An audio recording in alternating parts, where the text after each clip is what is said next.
Welcome one, welcome all, and welcome to the Excellency Heavy League.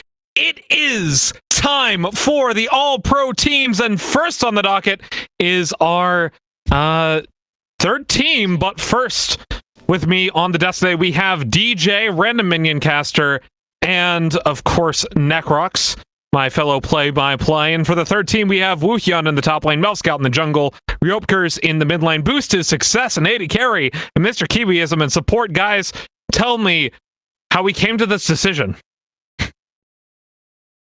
Yeah, so I guess I'll start here. And in general, a lot of consideration was done between the three of us here. Finnick is new to the casting here in the league, so we did not incorporate his opinions because obviously he hasn't really seen any of the players, as much as we have.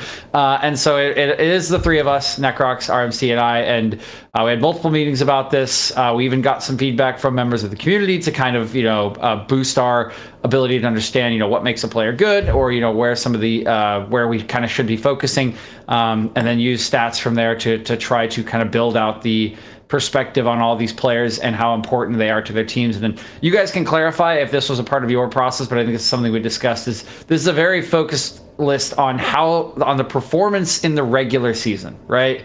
This is a list based on, stats are not going to drive this 100%, but performance in the regular season is what this list is. It has less to do with, even some of the factors that maybe we know about players from previous seasons. It is about this season, and that is what we have built this off of. Yeah, I just want to dive straight in and go with some of the members here that really deserve their spot. I think Kiwi, an excellent number 3 for support, paired up with Waffle Wheel, makes him look like a number 1 tier support. But if you put him on isolation, you just give him his island, say, how are we looking individually at the way he plays? Kiwi for Lotus, really, really solid.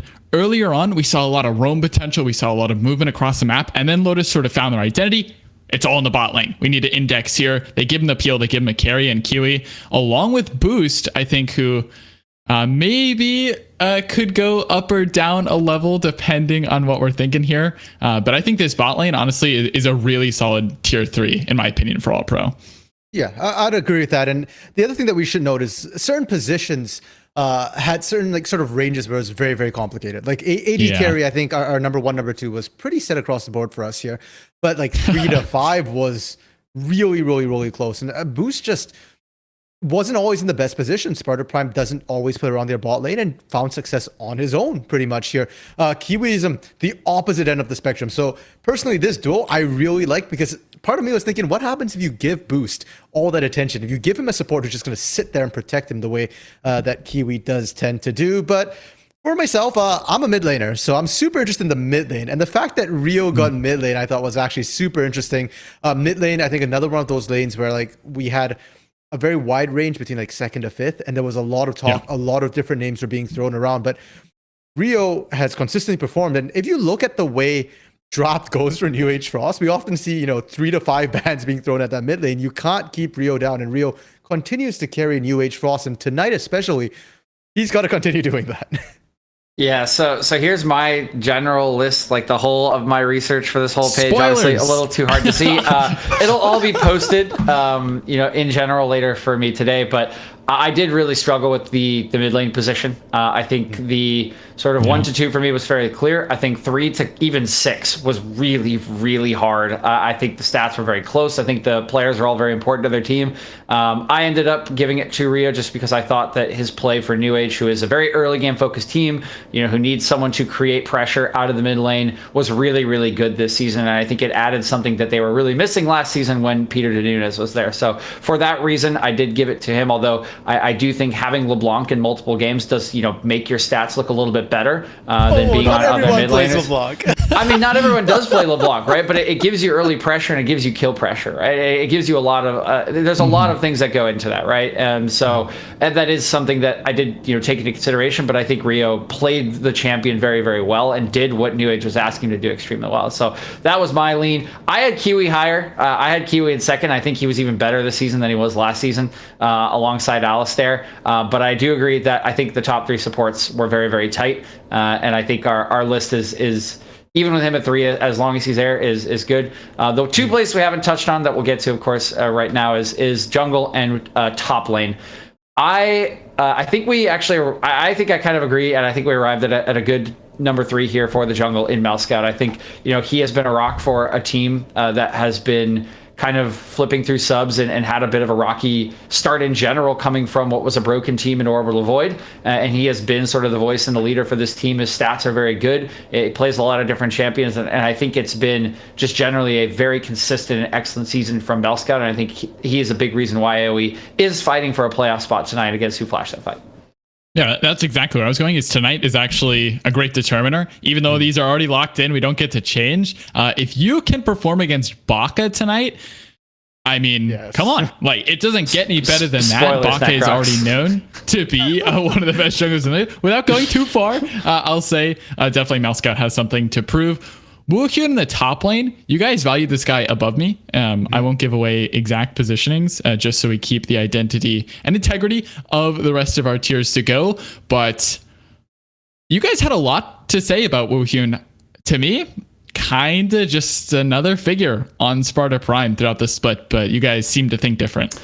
Yeah, and for me, I'm going to spell. I picked Woohyun and Malscout as my second place, actually, for both their roles. I thought, and one of the things that I value, which unfortunately doesn't reflect in stats very often, is the fact that these guys are the captains for their team, right? And both Sparta Prime and AOE struggled early in the season with roster issues. So not only did they have to play on Summoner's Rift, they still had to manage everything off Summoner's Rift as well, try and get their moving parts together. And I hear that even tonight, AOE is also still having subs, so Malscout not having a good time whatsoever here.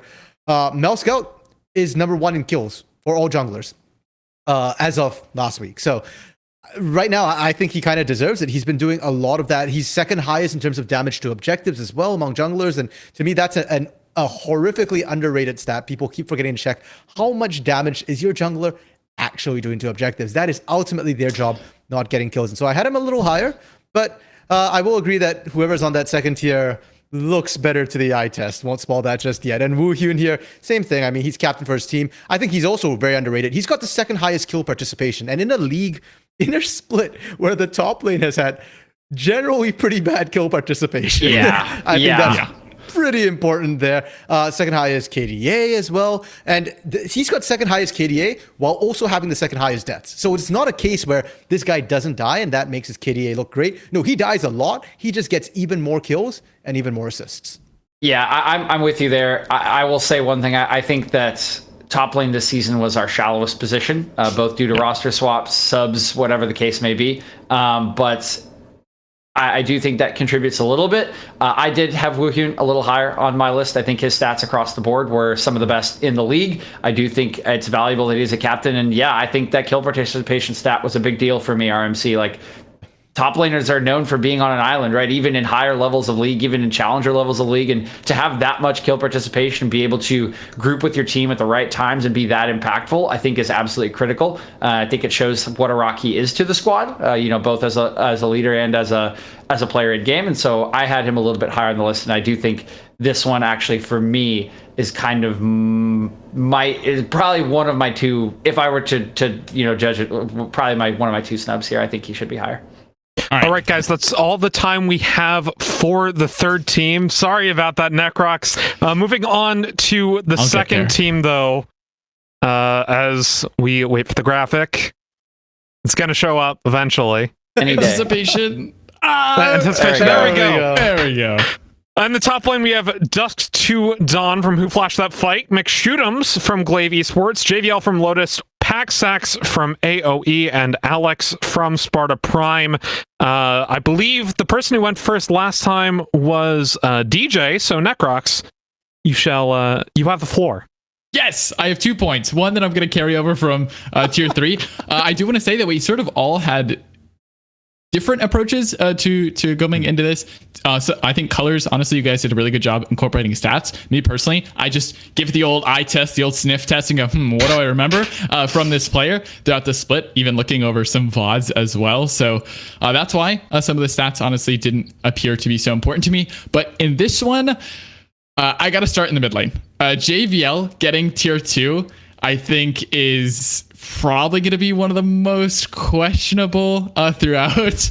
But personally, I didn't think JVL had the greatest split, but being on Lotus and having such a late game team composition built around your bot lane always is going to affect mid lane as well. If you don't have to move at a mid lane and you just sit there and get EXP all game, it's going to work well.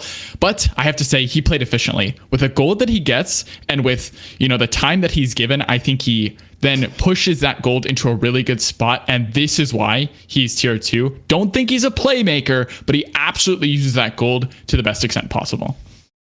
Fair enough. And just to add on to that eye test point, Necrox, I do think the eye test is actually super important here. And if anything, DJ probably has the best balance of eye test and stats. I tend to be blinded by stats, but if you're going to make all pro, you've got to pass the eye test, right? If you don't look good, you don't belong here. I will argue, though, I think JVL, you've been drawn away here. You've been baited, Necrox, by Waffle in the bot lane and Kiwiism here. I mean, JVL, I think he passed the eye test with flying colors as well. Does a lot for the team. The problem is JVL's job is to get Lotus to the end game. So the problem is that we often kind of ignore JVL because the fact that he's finding kills, he's got the second highest KDA, and he doesn't die very often. So the fact that he's doing that while still putting himself out there to carry a team, I think is absolutely amazing. And now I want to go to the top and jungle because we talked about the fact that, you know, I had the third tier team as the second tier team. And frankly, McShootums, fair. McShootums definitely passes the eye test. His stats are not as impressive, I think, as Mel Scout, but the eye test, especially last week, I was like, okay, I see why you did this, right? Fair enough. McShootums is very, very clutch, and his stats might not show it, but when you watch how he positions for the team fights, he almost always gets really, really solid engages here. Dusk to Dawn is the one that I had questions about in the top lane. I will also admit that I have actually not seen who flashed that fight on stream. I was not here on that first week. But I also think that his stats, this is the one time where I'm ignoring the stats, because I think his stats are padded by the fact that he's on Who's Flashed That Fight, and when the whole team is looking good, he looks really, really good here. That's it. Still a solid pickup. We talked about how the top lane champion pool was a little bit shallow, so I can definitely see the argument here for Dusk to Dawn. Yeah, I guess I'll kind of round it out here in that... well, I guess we haven't talked about two positions, so I'll touch on those to start here. So Paxax and Alex, one thing to note that we didn't say at the top of the hour is that there have been a lot of FFs, and so we did have to consider that as well. Players that were, you know, kind of matchups that were missed. And this will be a big one, of course, tonight, you know, between Who Flashed That Fight and AOE in the bottom lane, because Paxax is here in Team 2 here, and I think the story for him was fairly clear to me. His farm numbers are insane. They're just absolutely insane. And yes, you can get a lot of that by just playing safe AD carries, right? That is definitely something that they have done. There's been a lot of Varus, there's been a lot of Ezreal. But that being said, I've seen a lot of AD carries play Varus and Ezreal, not farm anywhere near as well as this guy, and not fight anywhere near as well as this guy. And for a roster that has had a lot of chaos, we were talking about Mel Scout being a rock earlier, so many of their wins just come through Paxax carrying. It's been kind of nutty, some of the score lines he's put up. He's had a 24 kill game in the league. He's had an 18 kill game in the league. Like, he has just absolutely done work in some of these games. So I think the story for him, to me at least, was very clear as one of the top 280 carries in the league this season for his team. Even, you know, for the team before this team in Orbital Void, when he did get that 24 kill game in a loss. Keep that one in mind. And then Alex, this one actually was kind of one that came in, you know, Alex, I think, came in a little bit late in the season, second or third week with Sparta Prime, based on the roster changes. And this was one that actually getting the community perception helped a lot with. Almost every single team we reached out to that did respond to us had this player very high on their list. And that added to the color that we had from Sparta Prime and from the games that we've seen of them, and of the stats as well, that Alex is kind of cracked and is really, really good at that support position, makes a lot of the calls for Sparta Prime, and has just been extremely influential in their lanes, in their ability to play out the game. And so that is largely why I think he is here at number 2, and I think deservedly so in this bottom lane. My last point before we move on, I agree with your RMC on Dusk to Dawn. I had those flipped just because of the stats, but we've all seen Dusk to Dawn pop off. We know how good of a player he is. and I do think there's some of that. I just JVL definitely played a lot better this season than they did last season. That was a big reason I had him this high on my list. One nice thing to say about Shoes, if I'm not mistaken, he was in mid league last season, correct? McShootums, yes, he was a mid-league jungler. Wow, really? That is something that also kind of played in my mind, is that this was a player in a platinum league last season, and while he did very well in a platinum league, to come into a diamond league, and I think in week 1 when they got 3-2-1 by Who Flashed That Fight, he didn't look very good. And from then to the end of the season, he's looked a lot better, and his stats have gotten better. And I think the improvement here is also a big part of why this is stuck for me, and that McShootums was my second jungler on my list. Yeah, the last thing Arms here are both going to touch on is the bot lane. And to me, this is probably like the biggest diversity we have. It's Paxax, just pure based on numbers. Like, this guy's numbers alone give him a spot in tier 2. When you look at his CS, when you look at his goal differential, when you look at his kill participation in KDA, it's all up there with the best of the best. And when you look at Alex, it's this like sort of secret sauce that he's building up, whether he's out of vision, creating vision for his own team, or shot calling, things that we really don't have access to as casters, not always working on, those comms or what things are like in the heat of the moment. And Alex, that's where he thrives, is creating this chaos and creating a beneficial scenario for his team. So these two on opposite ends of the board, but I'm really excited to see Alex make it, even though I don't think it's been a highlight pop-off real like predicting flash hooks or anything like that, but definitely working on the grounds and in the fields to really give Sparta Prime some critical wins. Yeah, and I think that's one of the reasons why I want to touch on Alex specifically, because as you said, eye test wise hasn't looked too great. So you find out that, hey, he's the primary shot caller in the team. And we just praised Woohyun, right, as the third team. And he's their captain, but he's not their shot caller. Alex is. So when you see Sparta Prime get those really good engages, have that really clean macro play, that's off Alex. And to me, when I look at the way they play, my eye test isn't so much, big flashy play. It's how clean is your macro? How clean is your engage? And how often do you guys get yourself into coin flip situations? Sparta Prime has been very good about avoiding that for the most part. And I've got to attribute that to their shot caller. Paxax as well. I think you can kind of guess who number 180 carry is, but Paxax number 1, I will say this much. They were really close. And this I think just came down to consistency to me. Paxax is undoubtedly the biggest threat on AOE God Squad. I think anybody who preps for the team will acknowledge that you've got to have some way of containing him, or else he goes like 23-6 or something like that in lane. But he's not 100% reliable yet. The carry potential, the skill ceiling is huge. It's just I want to see a bit more consistency, I think, before I put him as number 1. That being said, though, that's all the time we have for the second team. Moving on to the first team, as we have transitions to it. Giga in the top line for Glaive Esports, Baka in the jungle for Who Flashed the Flight, with Donut Maker in the mid lane, Waffle Wheel from Lotus and 80 carry, and Dokdo, in support. RMC, since you did not start either of the previous ones, why don't you start us off here? I want to hear about this top lane pickup. Giga Chad, apparently. Yeah, but before we get to this, I do want to say there's a couple of honorable mentions that we had for certain positions. There are certain conspicuous people missing here in certain roles. And I want to say that, like, specifically mid, ADC, and support, those were the ones where I think we've potentially snubbed the most players. And it's just because there were so many good players there that it really came down to the thinnest of margins here. So if we have time, we'll go into the honorable mentions. But I want to say that if you don't see yourself here, and you know who you are, guys, who got snubbed, it was really tough. It's not easy. It really wasn't easy to get into this part. So, okay, Finnick, you wanted to know about Giga. I think Giga, we talk about the shallow champion pool. Giga is a standout play in the top lane. I think this was the only one there was next to no question. Almost every caster and analyst put Giga as number 1. And they're just... I mean, we saw him play it. It was impressive, and his Yorick play will forever remain with me. But just generally speaking, he's really, really consistent. And on his Gangplank, like, just nobody could really punish the weak side pick. And I think he very, very deservedly deserves this number 1. I think that is the one of the few positions where no question, right? Like, this guy is going to be team 1. Yeah, for me, I actually had a fairly easy time with my team 1. I think they stood out so much to me across the board. Like, this is everyone. Like, when I immediately thought of the list, like without even doing a lot of research first, like these were the names that popped in my mind, all 5 of them.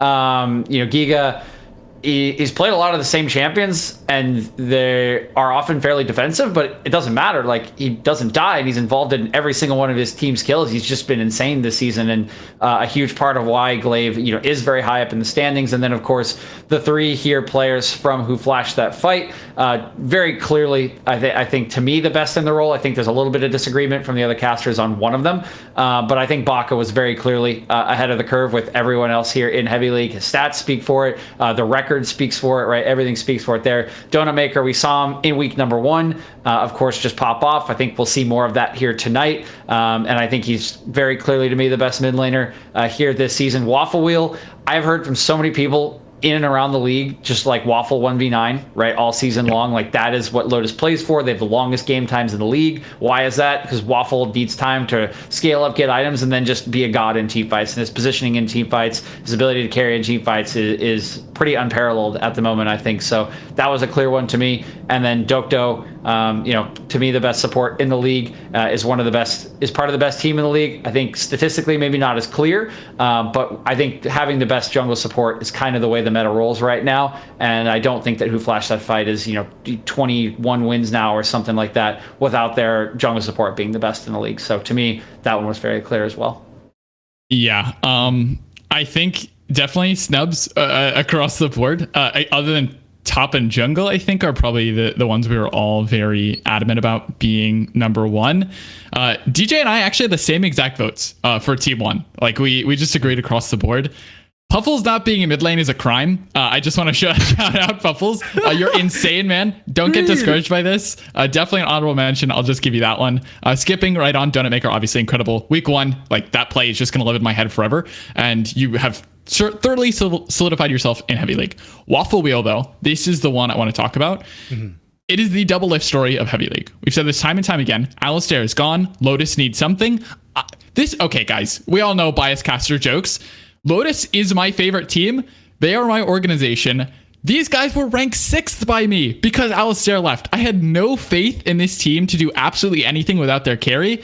Oh, wow. And then players like JVL and Waffle Wheel show up, and they absolutely proved me wrong. Waffle Wheel, it is so impressive to see him work with Kiwi and do what he does in late game team fights. 200 years is just the best saying you can give this guy, whether it's on Aphelios or any other champion. He just makes AD carry look like a broken roll.